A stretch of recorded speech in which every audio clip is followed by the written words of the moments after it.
Welcome to La Ferté. Today we're going to be tackling something that we didn't realize was such a problem when we bought the chateau, and that is the walls. As we've continued our spring cleanup from our last video, we seem to keep uncovering more and more issues. Part of that is to be expected when renovating a historic property, but our list of new problems has gone beyond and is starting to become a major worry. Now, it's time to share our findings with you. We're here by a section of our exterior wall that we cleared from the ivy this week, and things are really not looking good. When we bought the place, we knew we were gonna have some issues with the stone walls, right? Some stones coming off here and there, we'll need to repoint. But once we uncovered this section, we saw that the dégâts was too much. Right here, we can see that the lierre, the ivy, has created roots inside the walls, completely overtaking the mortar. And it, in some cases, just, I mean, this is just what the mortar has become. It's completely being eaten out by the lierre. Now, sometimes what happens is the ivy finds a nice shady place to start growing. Usually it's the base of a wall. Then it grows, and every little space that it finds, it just goes inside the wall. If you cut the root expecting it to die, sometimes it doesn't happen because the ivy will start creating these roots inside the walls, into the mortar. This is what happened here. We can't really even find the roots because the roots are inside the wall. And we need to tackle this right away because, I mean, this could cause major structural damage to the wall.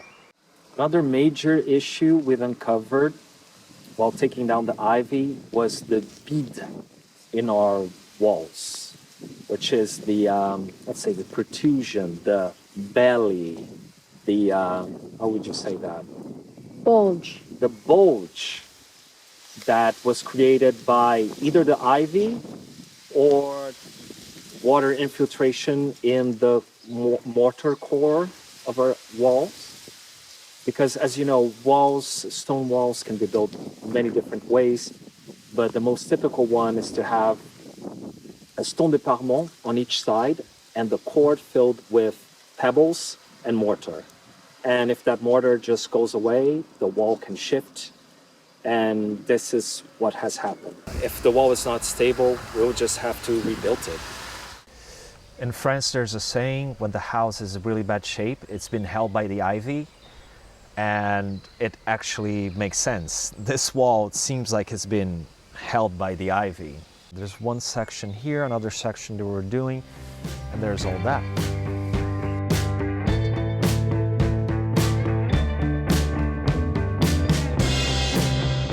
We've been looking online for ways to get rid of the ivy, but apparently what everyone says is patience. You just need to come with sécateurs and take them out.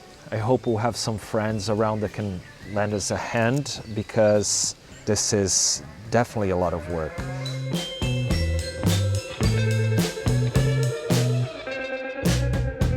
As this part of our stone wall runs along a main road in our village, we did have lots of neighbors stop by to offer advice and old tools to try out and see what technique worked best for removing these stubborn roots.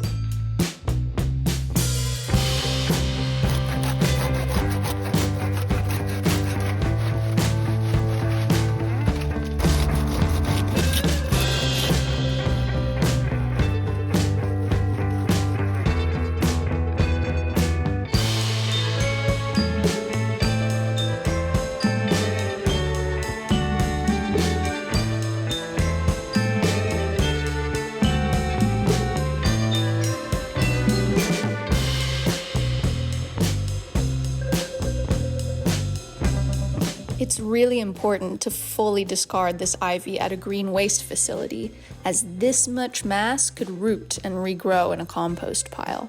So we were taking no chances.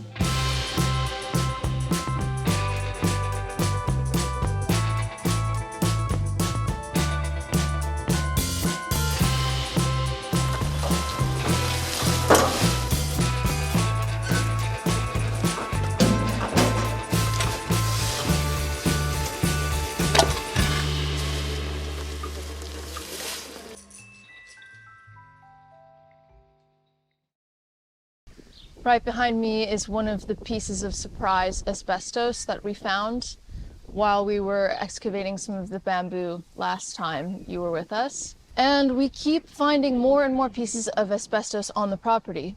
Now, when you purchase a French property, you get something called a diagnostic that has a section about all the chemical and hazardous materials found on the property. So for instance, any asbestos, any lead paint, we have all the information on where the lead paint is located inside the house. There was a couple notes about asbestos on the diagnostic. However, we found way more pieces than were indicated. And this makes sense, right? An inspector is not going to be able to access all parts of the property, especially if it's as overgrown as it was here at La Ferté.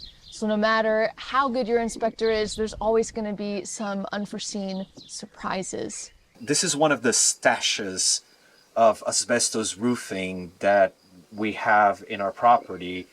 And it's also where I'm putting the smaller pieces that I'm finding scattered around, because I don't want the lawnmower going over it and like spreading asbestos. Now in France, it's really hard to get rid of asbestos. Either you call a specialized company, and that costs a lot of money. Recently, there are some déchetteries that will take some asbestos, but it's not all déchetteries. There's also a limit on how far you can transport your asbestos. So this is something we're still seeing. For the meantime, what I would like to do is to get all the asbestos into one place or just a couple of places so we can regroup and figure out what to do in the near future.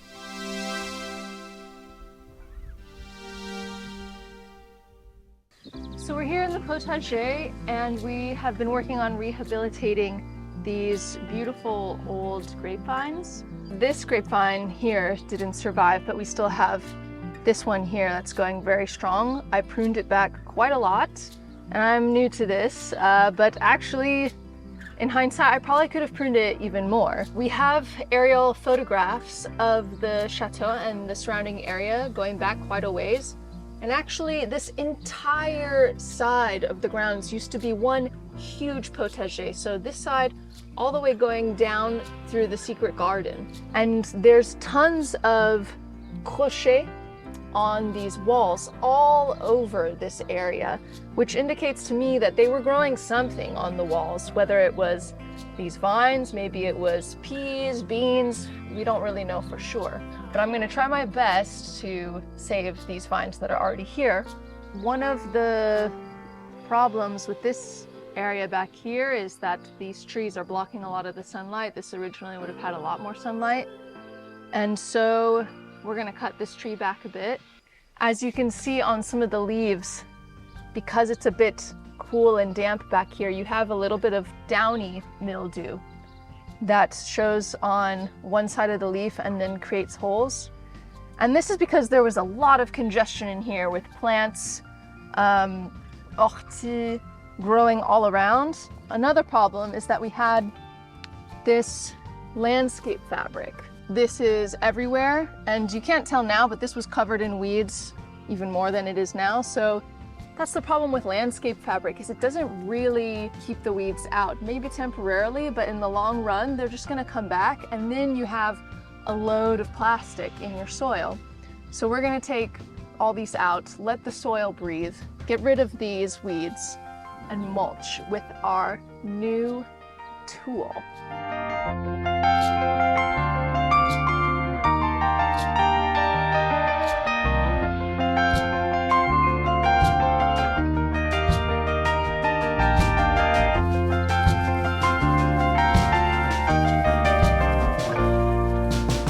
After comparing models for what seemed like ages, we finally bit the bullet and purchased a woodchipper. If you've been following our videos, you will remember our fallen horse chestnut trees. How else were we going to process all that leftover branches?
The soil's already pretty good. Yeah, it's really done. It was so satisfying to have some wood chip mulch on these tidied up spaces. If you agree and have liked what you've seen in our videos, please give us a like and a subscribe, as we are still a small channel looking to grow and share our experience with a bigger audience. Now there was still one more surprise left regarding our chateau walls. Little did we know while filming our last episode, there was a litter of wild kittens hiding right behind this corrugated metal sheet.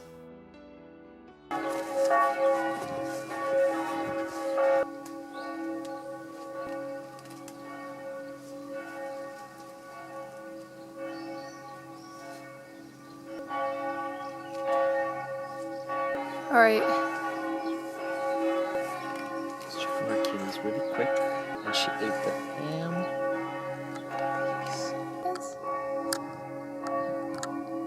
Good night.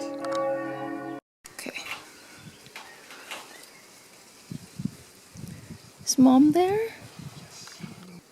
It's okay, Mama.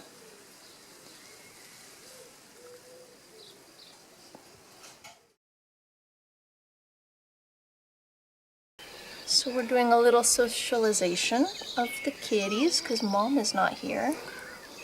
Touch all the paws, the tail, and give a little pet.